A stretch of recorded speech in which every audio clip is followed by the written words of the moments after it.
Hi friends, in this session I would like to explain about notify configuration. Okay, right click, go to add resources, go to general activities, select notify configuration.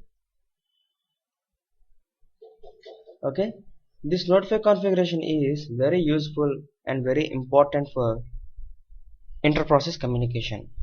So what is the inter-process communication? Inter-process communication is communication between two processes or two process engines. So why the engines has to be communicated?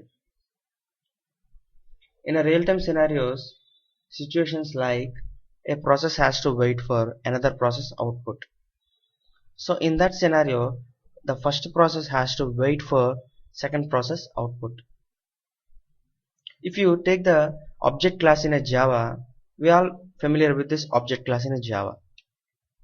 Okay, in object class in a Java, it has three methods, very important methods, which are wait, notify and notify all. So these three methods are useful for inter-process communication.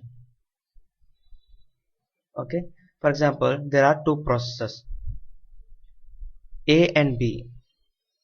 A is required output from or data from process B. So process A will be waiting whenever the process B has the data, it gets the data, it will resume the process A by using notify method, notify command, and it will give the data in a form of object. So some data should be passed to B to A. So that data is called in the Tibco, it is notify configuration.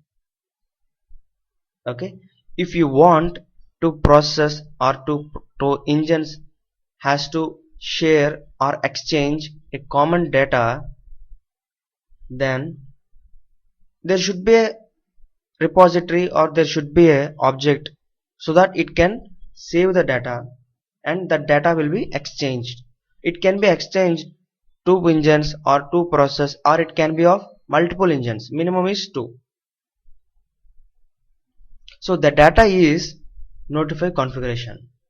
So by using this notify configuration, we can create a schema and the processes will exchange this notify configuration data. Okay.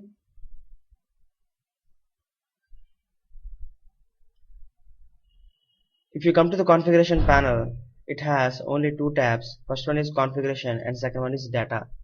In the configuration, there is an option local only.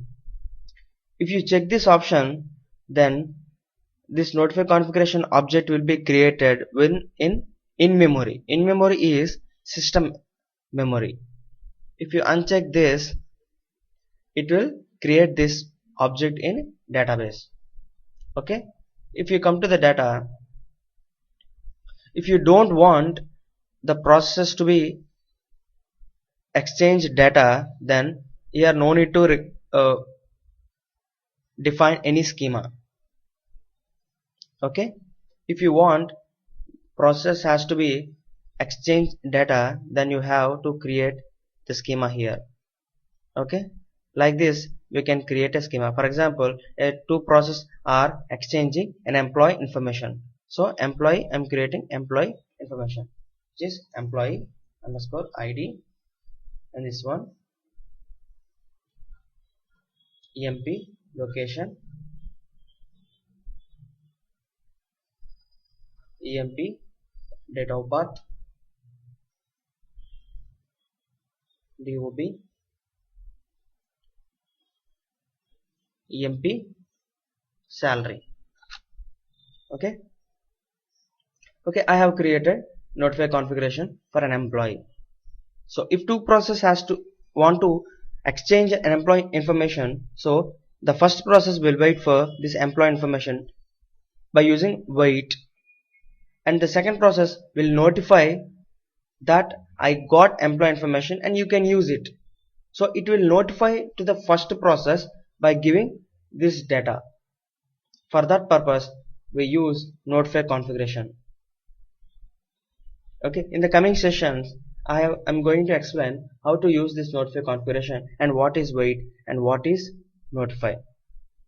That's all we can do with notify configuration. Thank you for watching. Please visit mytibco.com for more important videos and interview questions. Thank you.